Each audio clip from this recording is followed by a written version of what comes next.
Hey guys, my name is Steve, and today we will look into another horrible case, a creepy family of monsters. So, in this story of a young lady named Heather, her best friend Brianna Warland, and her ex-boyfriend Cydney. This is a story of love, betrayal, and the lengths some people will go to keep their secrets hidden. Under a sky sprinkled with stars, the Wakaw River flowed like a dark ribbon. Everything used to be peaceful, but now, a scary phone call echoed in everyone's minds. Heather was gone, and the quiet without her was terrible. People were scared, but some wouldn't give up. They loved Heather and wanted to know what happened, even if it was terrible. Their search for the truth began, filled with love and the hope of finding her, no matter the cost. Get ready to go deep into this secretive story, where every turn takes you closer to the truth, hidden like a shadow in the dark. Today, we delve into the mysterious disappearance of Heather Elvis and the shocking fact that came to light. On 18th of December 2013, Heather's best friend Brianna Warland woke up to an unexpected phone call in the morning at 1:45. She received the phone call in search of her best friend Heather. On the other hand side, Heather told her best friend she had a conversation with her ex-boyfriend, and he told her that he took separation from his wife, and he is feeling guilty to break up with her because of her wife, and asking Heather to start all this again. Brianna scolded Heather why did she even answer his call. Heather stated that the call came from an unknown number, which made her curious to receive this call, and that's why she made the mistake of picking up his ex-boyfriend Cydney's call. Brianna started calming Heather down and reminded her that she had recently come out from all the difficulties just because of him, and that's why she would not allow her to be involved again with a boy, Cydney. Brianna calmed down and sent her friend back to sleep and to take a rest. Both said goodbyes to each other and went to sleep. A beautiful, attractive Horry County place in South Carolina is well known for its beautiful beaches, among which Myrtle Beach is a popular and expensive beach, and located in the center of a long 60-mile, 97 kilometers, from beach Grand Strand, where people can enjoy forest and river views. On 19th December, the town police of Horry County found a car alone in a quiet and far-off area beside the Wakaw River. This area is known as Peachtree Landing, about 8 miles from Myrtle Beach, and nobody was found there. The police checked the car and found the registration number of the person for whom it had been registered in their registration system. After checking out the results, police learned that this car was registered to a man named Terry Elvis. Officers went to his location for investigation, reached there, knocked on the door, and informed him that they had found an abandoned car beside the beach. Terry was watching his show when he heard this. He was shocked and told investigators that this car belonged to his daughter Heather. Terry tried to contact Heather with the help of a mobile phone, but he couldn't reach her. Terry goes with the police to Peachtree Landing to investigate his car and daughter further. Terry was amazed to find her daughter's car in a strange place. Initially, he got tensed, but afterwards, he thought that the car might have been stolen because it was very unexpected that it was there without its owner. Police asked Terry for extra keys to a car. When police received extra keys from him and investigated further, they found no personal belongings inside the cars, i.e., purse, cash, jewelry, and mobile phone. After seeing this situation, Terry tried to call Heather on her phone again, but again, he was disappointed and didn't receive any response. After trying several times on her phone, he called the restaurant where Heather was working. The manager told him that Heather didn't come to work and wasn't scheduled until the next day. Terry realized that something was missing. He informed his concerns to the police and said that such behavior was unexpected to his daughter, and that something must have happened at the time of the car and beside the river where it was found. That this is not considered a crime scene because they found no signs of struggle, broken glass, or blood. Then authorities decided to solve this case as a missing person. Police and volunteers work and start searching on land while divers search underwater, and no evidence is found. In the forest, something was identified as a human belonging, but some other unknown persons were found when matched with Heather's. Investigators sought any leads to resolve this case but didn't get clues about Heather. Investigators dive into Heather's background to know everything about Heather's life, solve this case, and find her immediately. Heather was a 20-year-old young lady and a beloved daughter of her parents, Terry and Debbie Elvis, who lived in the country. She was very close to her parents and her younger sister. Heather's father said that his family had always been understanding and supportive in Heather's case. She was attached to her father and shared everything with him. She is close to her father by contacting him daily on the phone. After graduating from St. James High School in 2011, Heather told her family that she wanted to live independently and wanted to move in with her best friend, Brianna Warland. Her parents fully supported her in this decision. Heather was only 20 when she started working as a waitress at Tilted Kilt, a Scottish-themed restaurant in Myrtle Beach. She dreamed of being a cosmetologist. Heather's younger sister said that she is also interested in makeup and working in front of the camera. She has a very creative and ambitious mind. Heather was well known in her town for her caring and kindness. Her best friend said she had seen people smile when they talked about her because of her positive and energetic personality. In 2013, Heather and her best friend Brianna had been living in Myrtle Beach for a year. She was doing well in her studies, and everything was going smoothly. But one day, when Heather got a chance to work in a restaurant, things changed, on the hottest day of June afternoon. Heather was working a day shift at a busy restaurant when she was attending to customers, taking orders, and serving trays in the kitchen. She moved forward toward a 37-year-old man named Cydney, who has a father of 3 children. He had a small kitchen appliance maintenance business in Myrtle Beach and often got an order from the restaurant. That day, Heather and Cydney struck up a conversation, and after that, Heather realized that she was attracted to Cydney. From that day on, they met more frequently, and their hobbies and interests were matched. Heather even expressed her feelings on Twitter by writing posts about how she was attracted to a man older than her. By the end of July, she started posting friendly messages directly addressed to Cydney. Heather got mad in love with Cydney. She talked to her friends and co-workers about Cydney, and revealed that the Twitter posts were also for the same guy. Cydney was impressed with Heather's attention and came to the restaurant regularly. They often met in the restaurant kitchen while Cydney worked on appliance repairs. In July, their relationship had grown from slow flirting to something more serious, as everyone saw by 2 tweets that Heather posted about her and Cydney's relationship. She mentioned that she had done something, and in the second tweet, she stated that she was too deep to stop. Heather's posts meant that she was at the extreme stage of Cydney's love, and she couldn't resist herself for loving him. Some of Heather's co-workers started gossiping about Heather's and Cydney's affair, as they knew about their relationship, and that Heather was in love with a 37-year-old man. One of Heather's colleagues later informed that everyone knew about their connection and criticized them for having a relationship with a married man. Her co-workers often called her by different names. Her colleagues once decided to play a prank on her. They called the restaurant, pretending to be Tammy's wife. In August, Cydney appeared more frequently in a restaurant, and the rumors were finally confirmed. They were constantly dating each other and having coffee together. He brought candies and sweets for Heather. Cydney often waited for her in a dining area or at the back side of the restaurant to meet Heather. Cydney forgot that he was married and had 3 children. They were behaving like true lovebirds. They frequently discussed their relationship with their friends, and once Cydney told his friends that he was planning to hire Heather as a full-time nanny for his children when he left for Florida with his wife. When Heather told her friends about Cydney's idea, they thought it was weird. The couple was on the phone every time.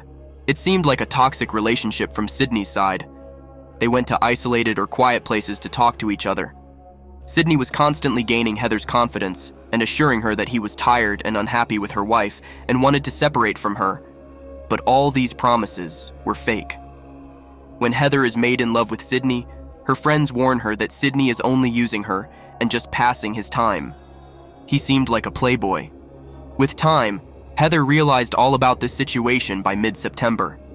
On 21st September, Heather tweeted that once an innocent girl and a monster fell in love, but it didn't lead to a good end.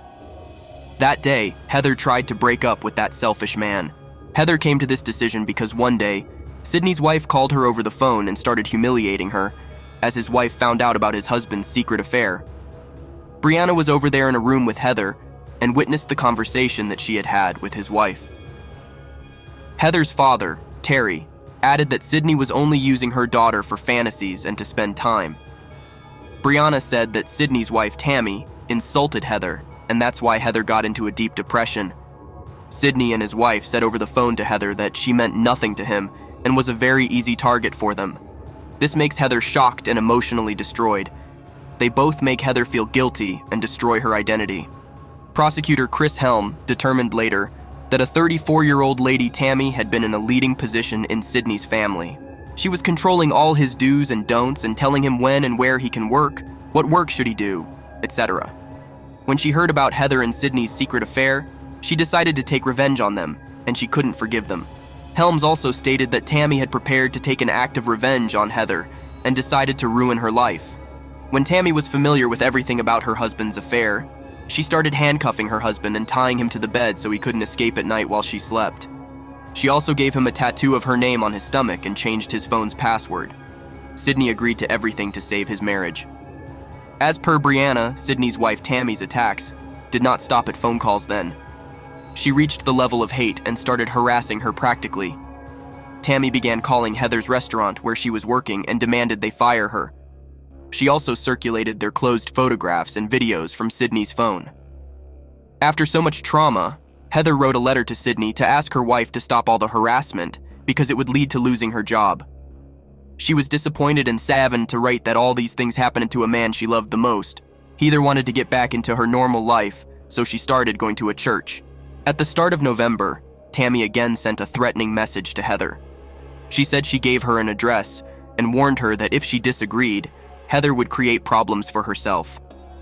Tammy also said that since January 2012, she had been observing Cydney and he would not listen to her. At this point, Heather got physically and emotionally drained and couldn't figure out why Tammy wouldn't leave her alone, as her relationship with Cydney had ended, and there was no connection between them. Heather told her friend that Tammy seemed obsessed with her, so she is not stopping herself from these foolish acts. Heather tried to forget everything that had been done between her and Cydney, but Tammy constantly recalled everything. It had been 2 weeks after receiving a threatening message from Tammy.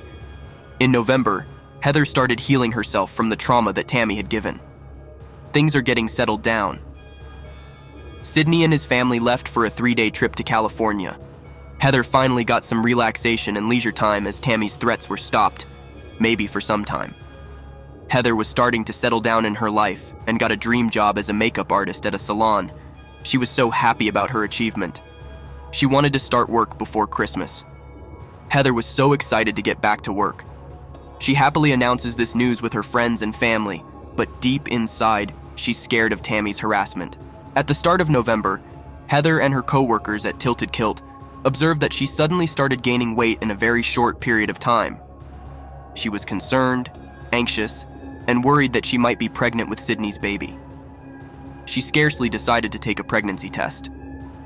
Later, the restaurant manager, Jessica Cook, told police that Heather was very desperate about this situation. After testing, the tests found some errors, and they wouldn't declare whether Heather was pregnant with Cydney's baby. Brianna told police that her best friend Heather had not been intimated with anyone except Cydney in November. In 2013, Winter Heather was always hopeful, so she decided to move forward and begin a fresh start. And this is the time to come out of this trauma. In hoping for a fresh start, she decided on a new and happy relationship and went on a first date with a man named Steve Gerald, a man she had known briefly, but was genuinely attracted to her. On the evening of 17th December, Heather and Steve, around 1 p.m., decided to drive around Myrtle Beach to see the Christmas lights. After some time, Steve stops a car at a nearby parking area to teach Heather to drive a manual car. In this excitement, Heather took a photo with a car and sent it to her father. Her last words were, "I just learned how to drive a car like a true professional." Later, Steve said they had planned for a second date, and he dropped her off at her Carolina Forest apartment at nearly 1:15 a.m. Investigators found no clue about Heather. They decided to put all the timelines together. On the 17th and 18th of December, a day before Heather's missing event happened, she was with Steve, but investigators didn't find any evidence regarding Steve. Tammy became active on social media and again started insulting Heather, while Heather's friends and family started publishing about her and offering a reward. Her family made every possible effort to find out her daughter. This weird act of Tammy made police curious and turned all attention to the investigation to herself. On 20th December, Heather's best friend Brianna and her restaurant colleagues informed police about Heather's and Cydney's relationship. Investigators called the police and started questioning him. Throughout the investigation, Cydney denied that he was not near Peachtree Landing on the 17th and 18th of December night. He also stated that he had no contact with Heather because he was on a trip with his family. At the time of investigation, detectives thought that he was lying, and they needed solid proof about him, so they turned their attention to Heather's mobile call record. They finally started getting results about Heather's missing case. By connecting all the clues related to Heather from the day of her disappearance, they think that Cydney might be involved in it. As Brianna stated, Heather received an unknown call on 18th of December that lasted only 5 minutes. After that, Heather tried 9 times on that number, but has yet to respond. This behavior of Heather led to her trying to call someone she knew. Police were not getting the exact pin location from where that call was made, but later found that it was a payphone near a gas station in Myrtle Beach. Security camera footage confirmed that an unknown male was entering the booth at the same time when Heather's received a call. All this evidence pointed towards Cydney, who did not agree initially, but later on he admitted that he had asked Heather to leave him alone. Then, the police called Tammy for an investigation. She talked about her marriage and this situation, but did not admit involvement in Heather's case. She also said Heather's behavior was abnormal, and she had inappropriate actions to carry herself. All these suspicious sayings didn't lead to any result. Then, police detectives decided to check all the security cameras in the neighborhood and quickly sorted each and everything with the help of evidence. When Heather disappeared, before that, Cydney got caught in a surveillance camera buying a pregnancy test strip at a local supermarket. When investigating who the test was for, he said for his wife. On the stretch road of Peachtree Landing, cameras were installed on the roadside. The footage was found from that camera, and police saw a Ford F-150 similar to Cydney's vehicle. His car was moving towards where Heather's car was found by 3:35 a.m. and then left the area after 10 minutes. Detectives confirmed that the footage was authentic. According to investigators, Cydney was the last person who called Heather. The last person seen on a Peachtree Landing was also his car. Investigators tried to connect all the details to find where Heather was, but found nothing about Heather. By checking Heather's call record, her recent activity was found at 2:30 a.m. She attempted to call a payphone number, but when she didn't get any response, she moved towards a long-bearded bar and grill in California Forest, which was not so far from her apartment. She stayed there for about 15 minutes, then moved forward towards Augusta Plantation Drive. Then again, she returned to Longbeards and stayed there for another 15 minutes. Heather continuously tried calling Cydney, but did not get an answer, and then went to her apartment, where she stayed only for 5 minutes at 3:25 a.m. On the other side, Cydney received another call at 3:37, which he received and talked for about 4 minutes, whereas Heather made 3 calls to Cydney from Peachtree Landing, which went unanswered. The last attempt was made at 3:41 and 3:42. Cydney's phone got disconnected. Cydney's vehicle security footage was found. However, even more compromising evidence will be found in Cydney's house.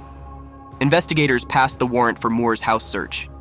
Cydney House security camera was removed, and in 2014, they installed a new camera the next day. The investigators could not find the footage of the old one, but they found video in the new one. The footage shows both husband and wife wiping inside their car and burning the cleaning clothes they used to wipe up their vehicle. The new surveillance camera was installed after the disappearance of Heather in 2014. Police had successfully entered into the final results of this case. On 21st February, it was announced that Tammy and Cydney had been arrested on charges of kidnapping Heather. They were later charged with a section of murder as well. As Heather's body was never found while in jail, MERS wouldn't allow them to give any testimony. The police tried to search Heather's body and figured out what happened exactly to Heather. If Heather's body weren't found, then the murder charge would be dropped, but the charge of kidnapping would be. This evidence is not enough for these trials. Heather's mother was saddened because the murder charge had been dropped from the criminals, but felt relaxed that she wouldn't have to attend trials and hear the details of her missing daughter repeatedly. Heather's family was hoping for justice for her daughter and sister. Cydney's Moore was ultimately in custody for 5 months, not the only punishment. He was found guilty in 2017 and sentenced to 10 years in jail. Cydney and Tammy both were on trial for kidnapping Heather Elvis. This case spread widely and got massive media coverage in 2019. Numerous lengthy court hearings took place 6 years after the disappearance of Heather's Elvis, where several evidence and proof were found of a spouse's involvement. After 2 hours of deliberation, the justice was for Heather Elvis announced, and Cydney and Tammy were found guilty of kidnapping Heather Elvis. The court sentenced each to 30 years of imprisonment, and the husband and wife will serve their terms. After following the decision, Cydney requested to speak in the courtroom, despite the conviction. he continued to make his innocence. He addressed Heather's parents and said that their daughter was a wonderful girl, and Cydney regretted what he had done, as he was also a father. He admitted that he couldn't make a fresh start and never returned her daughter. Heather's parents gave an interview after the trial, which was extremely difficult for them. They expressed hope that they wanted justice for their daughter and believed that someday Cydney and Tammy would reveal the truth about the crime. On Heather's birthday, her loved ones organized a campaign at the public park where her car was found. Residents of the area brought flowers and donations to the memorial site. The funds raised were directed to a center for missing persons as a tribute to Heather and a way to support her family in their mission to find their daughter and learn the truth. To this day, Heather Elvis's body remains unfound, and her family continues to post missing person announcements every year on her birthday, hoping to attract attention and keep her memory, as well as that of others who have vanished, alive. Debbie, Heather's mother, stated she could not find peace until she learns what happened to her daughter. She still hopes that her persistence will help uncover the truth, and that someday someone will tell them what happened to Heather. Please subscribe Crime Crows. What is your opinion about this story?